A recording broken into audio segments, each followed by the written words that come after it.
Welcome back to the Achieve Your Apex podcast, or welcome if it's your first episode. Go back, get caught up. Yet, welcome to this episode of Achieve Your Apex. My name is Chad Himes. I am your host.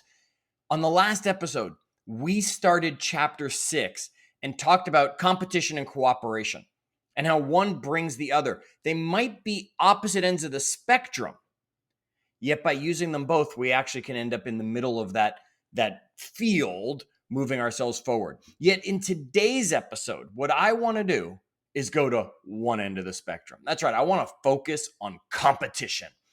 Wonder why that one won out and came first. Now, what I want you to remember is that competition, well, it comes with some varying mindsets, right? Some of you, as soon as I said the word, you sat up in your seats and you went, yeah, let's do this. Some of you, on the other hand, kind of went, I don't want to do it, right? Because competition means in our mind, there's a winner and there's a loser. Now, here's the thing, folks. Switch your mindset. Turn competition into a challenge. Okay, when you change it to become a challenge, now what it truly is it's a challenge within you. It's that opportunity for you to do your best. Yes, there might be somebody running beside you or lifting beside you or selling beside you or whatever it is that you're competing at. Yet here's the thing. You owe it to yourself, and more importantly, you owe it to all the people around you to do your best in this competition no matter what, because someone is watching you. That's right. I use the Peloton a lot. No, I'm not sponsored by Peloton, although if they want to send me money, they're more than welcome to, or shirts or whatever. Yet I ride Peloton often, and they have a leaderboard. Now, you can tap that leaderboard and make it go away if you don't want the competition. Yet I guarantee you, go do a ride today, go do the exact same ride tomorrow and have the leaderboard open once, you'll do better on the one with the leaderboard open. Why? Because you'll have that competition with people who don't even know you or know you're competing with them. Yet you'll say, I want to get ahead of that name. Or if I got one more point here on my total output, I could move up this spot on the list.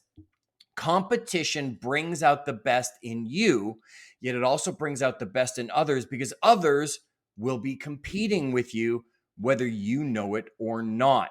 Now, you might go into a competition going, I know I'm not going to win this one, right? If Usain Bolt lined up on one side of me and I lined up on the other side and we were going to run, I know I'm not winning this. Yet you can be sure by Usain Bolt doing what he does, which is being the fastest man alive, it's going to force me to be just that little bit faster than if I were just out there running on my own.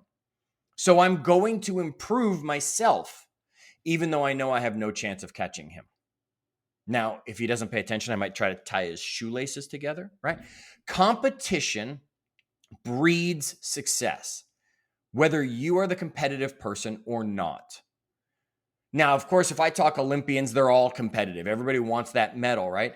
And one of the Olympians that immediately would have to come to your mind would be Michael Phelps. Now, what did he do to get a competitive advantage? He wasn't necessarily better than anybody at first. He trained one extra day a week. So over the year, he literally had 52 more training sessions than any of his competition. Therefore, he improved faster to the heights that he was able to get to become as powerful a swimmer as he was and win 20 plus Olympic medals. Outstanding. I want you to understand, he isn't swimming anymore, yet there are people still competing with his times. There are people still competing with the number of medals he won. And because he went out and did his best years from now, people will still be competing with him.